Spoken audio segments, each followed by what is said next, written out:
Next topic है आपका role of internet and web services. Basically internet और web services का इंफॉर्मेशन सिस्टम्स में क्या यूज़ है।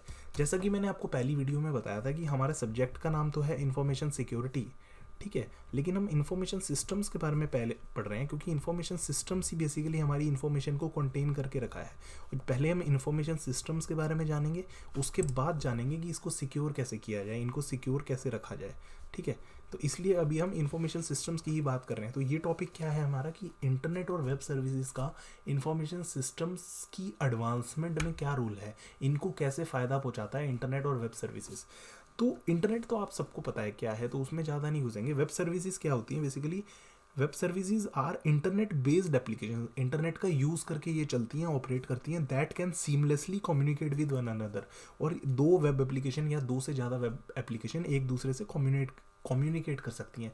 जैसे पहले इंफॉर्मेशन सिस्टम पे IS 1 पे अगर कोई एक वेब एप्लीकेशन चल रही है, वेब एप्लीकेशन 1, और IS 2 पे कोई दूसरी वेब एप्लीकेशन चल रही है, वेब एप्लीकेशन 2, तो ये दोनों इंटरकनेक्ट कर सकती हैं बहुत ही अच्छे से। तो यही बेसिकली वेब सर्विसेज का हमारा रोल है, इंफॉर्मेशन सिस्टम्स को कनेक्ट करने में ये हेल्प करती हैं क्योंकि वेब सर्विसेज बेसिकली बहुत ही आसानी से कम्युनिकेट कर सकती हैं एक दूसरे के साथ, ठीक है। तो कितनी भी वेब सर्विसेज हों, वेब एप्लीकेशंस हों, उससे हमें कोई ज़्यादा समस्या नहीं होगी, इंफॉर्मेशन सिस्टम को हम कनेक्ट कर पाएंगे।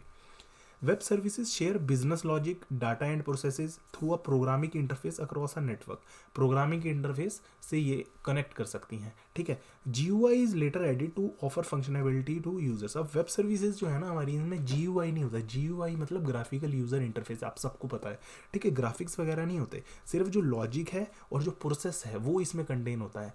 तो अब जैसे वेब एप्लीकेशन 1 भी लॉजिक है, वेब एप्लीकेशन 2 भी लॉजिक है। अब ग्राफिकल यूज़र इंटरफेस ना इसी इंफॉर्मेशन सिस्टम में ऐड किया जाएगा इस एप्लीकेशन के लिए, और इस इंफॉर्मेशन सिस्टम में इस एप्लीकेशन के लिए ऐड किया जाएगा, ठीक है। तो ये graphical user interface web application में कंटेन नहीं होता। वैसे ये मतलब ये कोई इस तरीके का टॉपिक नहीं है कि बहुत डिटेल में आपको पढ़ना है, जस्ट आपको एक बेसिक आइडिया मिल रहा है कि इंटरनेट और वेब सर्विसेज कैसे हेल्प करती हैं इंफॉर्मेशन सिस्टम्स को। तो web services works by extracting information from the different applications and presenting them to the client. तो अलग अलग इन्फॉर्मेशन सिस्टम्स पे जो प्रोसेसिंग हुई है, जो भी इन्फॉर्मेशन है, उस सबको हम मर्ज कर देंगे, इंटीग्रेट कर देंगे, और फाइनल हमारी बेसिकली आउटपुट निकल सकती है। कंक्लूजन क्या है कि anyone can interact with anyone easily. कोई भी इंफॉर्मेशन सिस्टम किसी भी इंफॉर्मेशन सिस्टम से कनेक्ट कर सकता है क्योंकि इंटरनेट और वेब सर्विसेज हमें हेल्प कर रही हैं वो करने में।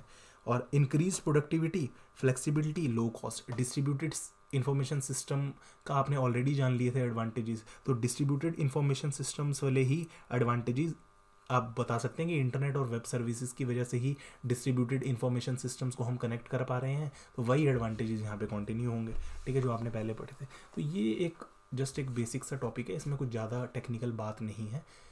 वीडियो अच्छा लगे तो वीडियो को लाइक कर दें, चैनल को सब्सक्राइब कर दें। Thank you so much.